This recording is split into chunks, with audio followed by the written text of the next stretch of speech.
Magandang araw mga kaibigan.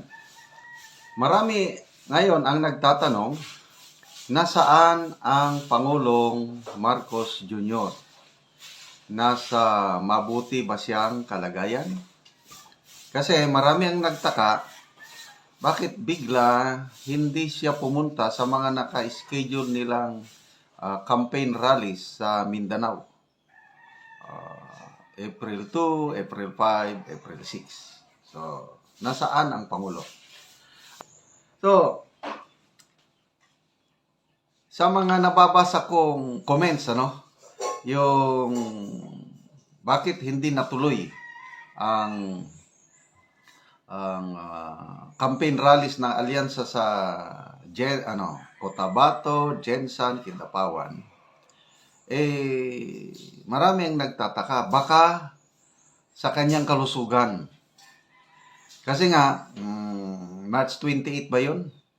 Yung nagbisita ang Secretary of Defense ng United States, napansin ng isang batikang doktor, si Dr. Gary C.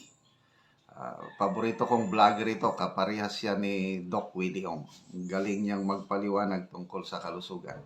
Napansin ni Doc Gary C. na namamaga ang mukha ng Pangulo, discoloration of skin, hinihingal, magsalita, mga ganun siya, short of breath, teary eyes, then bad signs of health, sabi ni Doc Gary C.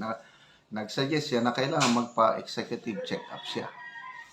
So, tapos may lumutang na balita na allegedly, di umano, bali-balita lang ito, unfounded na sinugod daw siya sa ospital. So, concern lang ang taong bayan sa kalusugan ng Pangulo. Kasi nga, he is the president. Kaya itong si Attorney Raul Lambano, may post siya 2 days ago ata na speaking about the health of the president. It's a serious public concern ang kalusugan ng Pangulo. Kumusta ng kalusugan? Pwede bang malaman ng taong bayan ang kanyang kalagayan para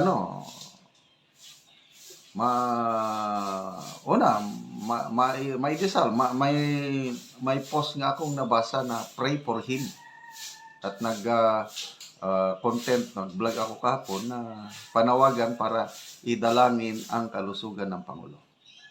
So, to me, kahit hindi ko nagustuhan yung ginawa nila kay PRRD, yung pagdala nila sa ICC, sa Netherlands, illegal arrest, pinagdarasal ko pa rin siya. Dahil kapwa ko siya tao.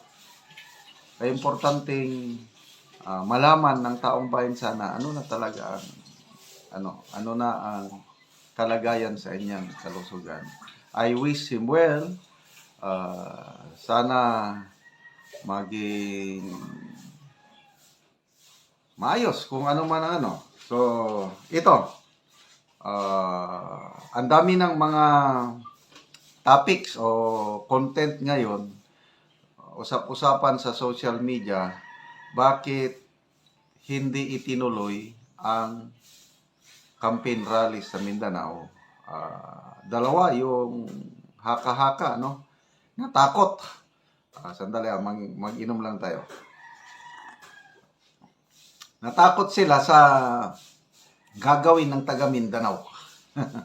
Sana yun lang ang rason. Kasi nagpaliwanag si Governor Tamayo ng South Cotabato na sobrang busy daw ang Pangulo at ang alyansa sobrang busy. So anong klaseng ka-busy? Tapos may nabasa akong comments sa Osamis City, nandun pala sina Senator Soto. I don't know kung sino mga kasamahan niya.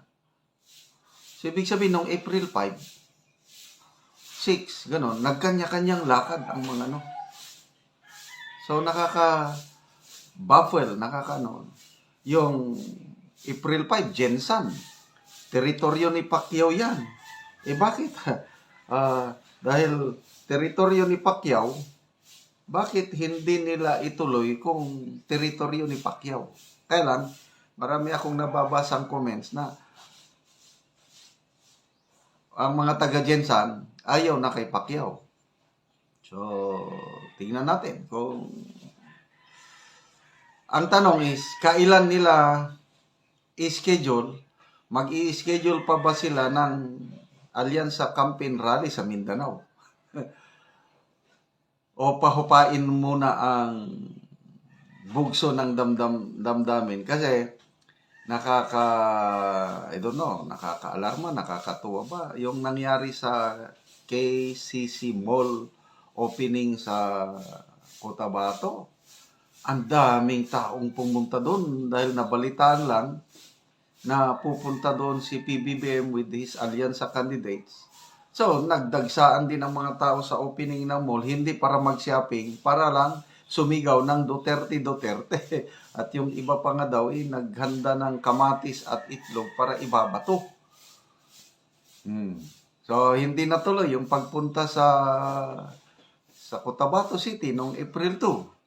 So, nasundan ng Jensan, Kidapawan. So, ang abangan natin is, once and for all, babalik pa ba sila sa Mindanao na mag-rally? O hindi na hanggang eleksyon? Ang last na rally na monitor ko is April 4 sa Antipolo. So, nandun ang Pangulo. I think April 4 din yung Philippine Food Month. Parang tungkol sa pagkain. So, yun ang huling nakita ko, research ko, na activity ng Pangulo.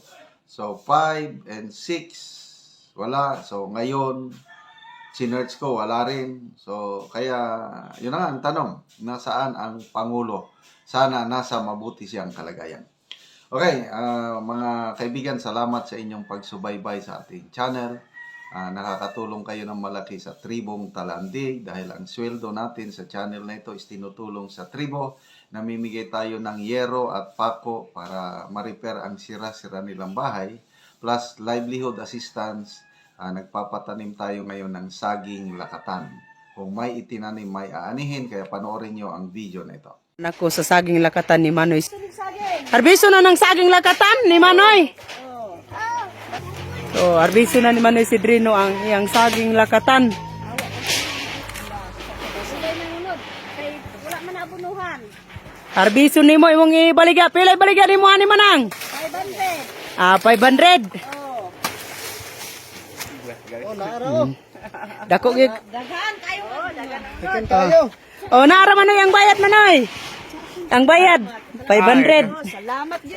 Unsa man ninyong masulti? Unsa ni? Salamat din sa Ginoo nga naanagig panalangin. Usara ka bulig ang ako sa ginapnalinan ako 500. Oh, di. So magpadayon na ko gid magmananom ani. Oo.